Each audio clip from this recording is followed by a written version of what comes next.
I wanted to ask you about the energy consumption in mining. Yes. And what's the solution for that? Well, the energy consumption in mining, I think, is misrepresented very often in two ways. One is that mining itself is one of the few industries that is completely geographically independent, meaning that it doesn't matter where you are if you are mining, as long as you have inexpensive electricity. So what that allows you to do is choose the location of your mining system based entirely on the local cost of electricity, which means that mining is doing arbitrage, market arbitrage for the cheapest sources of electricity. Now, in many cases, the reason a source of electricity is cheap is because it does not match the demand at that location. In countries where there aren't broadly deployed efficient distribution networks for electricity, one of the challenges with rapidly deploying and developing energy is that you build a power plant not for the demand that it has today, but you build it for the demand that you're going to have over the next 15 years. Because you have to make that investment now and grow into it, because you can't simply move energy across a massive country when you don't have a distribution network. I'm speaking of China, if you didn't figure it out, but that's one of the fundamental problems they have. And this problem is replicated across not just China, but many developing nations, as well as many developed nations. The places where electricity is needed and the times when electricity is needed are almost always not the places and times where electricity is available. So what happens when you build a 50 megawatt plant in a place where they only have 15 megawatts of demand? Well, in some cases, if it's alternative energy like wind, solar, or hydro, you can't turn it off or turn it down. So you've built it and it will produce, and then what? Then you're basically wasting energy. Now, what if in that environment you could find a way to turn that energy into an alternative store of value? And then instead of paying off for the electricity plant in 5 years, you pay it off in 1 year by using electricity that would be otherwise wasted. Now, Bitcoin is an environmental subsidy to alternative energy all around the world because it's causing these projects to be amortized over a year instead of 5. Oh, you're telling me we were running a green coin all this time and I didn't even notice? So one problem is that you've got to understand it from the perspective of balancing supply and demand on a global scale without distribution networks. And that's driving the decentralization of Bitcoin, is driving the decentralization of energy production, which is one of the most important trends in human history. Now, one of the other things you've got to keep in mind is that Bitcoin is easy to criticize for its energy consumption because it's obvious. There are a lot more much wasteful things that are far less obvious. You know, for every time you pull out that little plastic card and you use it to do a transaction, you're not aware of the 100,000 square foot data center that is churning 100,000 servers to do fraud detection or clearing or whatever. You're not aware of the tower offices that are lit 24 hours a day, and the trading floors, and the bank vaults, and the armored cars, and the diesel trucks, and the blah, blah, blah, blah, blah. All of those costs are mostly hidden, and they're enormous. Are you telling me that perhaps Bitcoin ends up being the most efficient way to do transactions on a global scale? You've got to remember that the level of security we have for Bitcoin today is a level of security that can handle global attacks by colluding nation states. That's the level of security that is needed for this system to remain censorship resistant. But if the system was 10 times bigger with 10 times more users, it doesn't need 10 times more mining. It already has globally secure mining. What we have is enough. There's a profit motive that drives it. But it's a mistake to think that simply if we go global, that cost will also multiply. Quite the opposite, in fact. Over time, the reward from mining decreases. And as a result, it's more likely we'll see that gradually taper off and plateau. So this is a long game. The implications and complexity of how cost is allocated and how energy is consumed is huge. I don't think we can afford 2 proof-of-work systems on this planet, but I think we might only need 1. Maybe everything else could be proof of stake and anchor into the only proof of work system we have. We need 1 planetary scale proof of work system to offer us true energy dependent immutability. But maybe we can only afford 1. Turns out that might be Bitcoin's killer app. Can the cost of energy be minimized by green energy? What about the economy of the whole world mining in such a case? Yes, in fact, green energy plays a very important role in mining, because one of the characteristics of mining is that it can occur anywhere, especially now that we have the ability to receive blocks by satellite. You can pretty much do mining anywhere in the world where you have energy. And that energy can come from any source. It can come from wind, it can come from solar, it can come from hydroelectric, it can come from dirty coal, it can come from nuclear energy. It can come from any of these sources.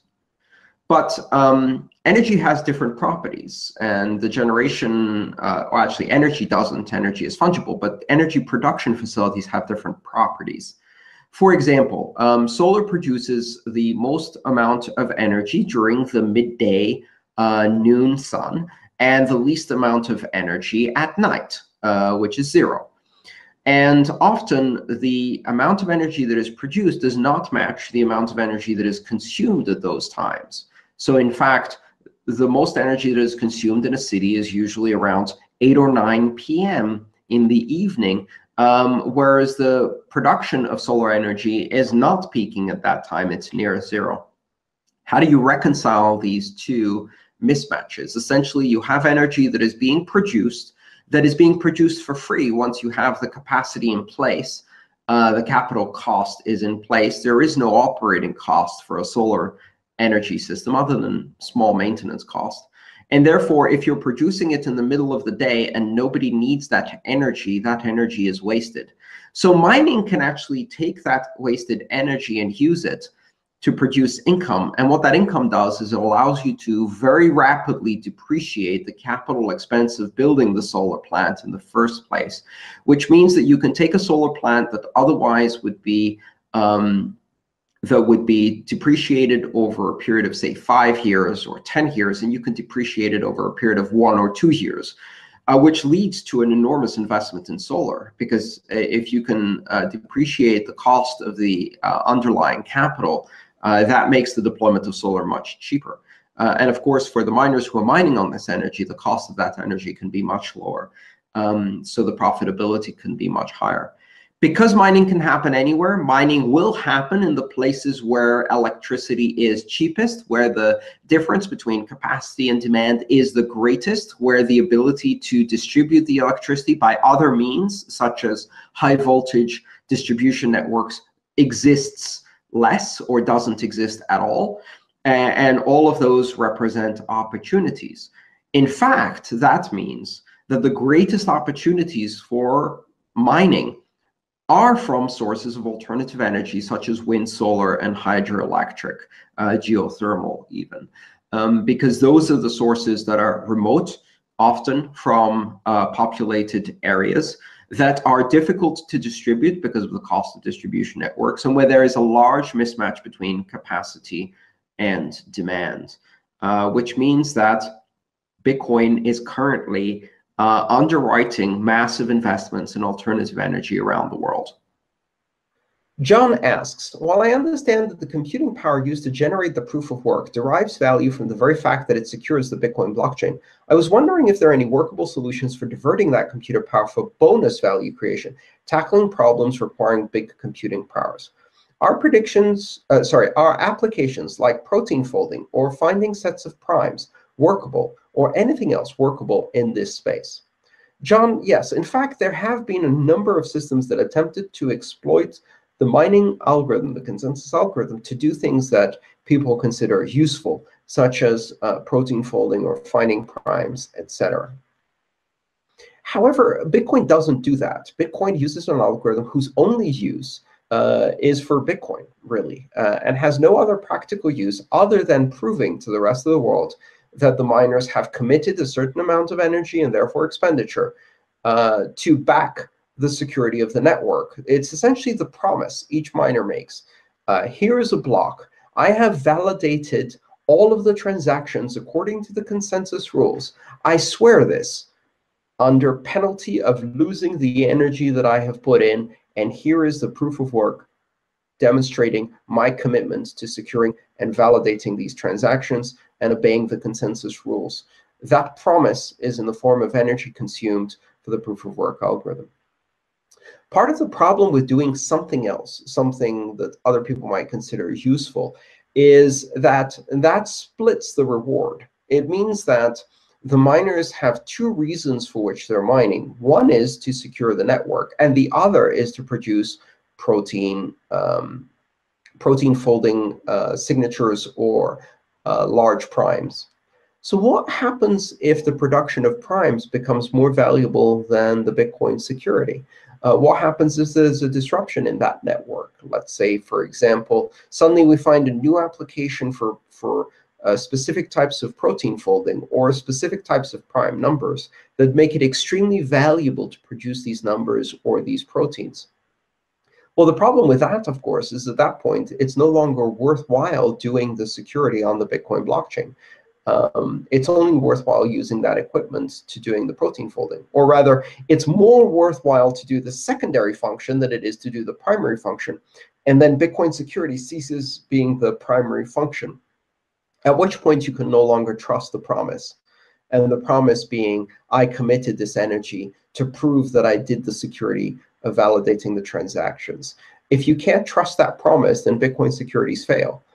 The whole idea of only doing this to secure Bitcoin is that you can trust that promise. It has no other incentive. There is no other reason you would be doing this calculation other than proving your commitment to doing the security of validating the transactions correctly. And so Bitcoin's mining is useful. It's useful in proving the security of the Bitcoin network.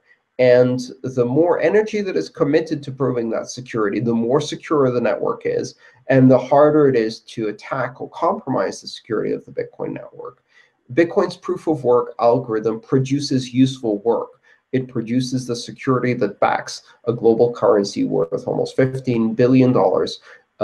And it produces the security that ensures that that global currency cannot be attacked by any actor, however large they may be, without colluding and investing a lot of money in hardware and energy. And that becomes very difficult the more energy and the more hardware that backs Bitcoin's security. That is the useful application of Bitcoin's mining. And we only have one because we want that to always be the dominant use of Bitcoin's mining and never become second place to something else.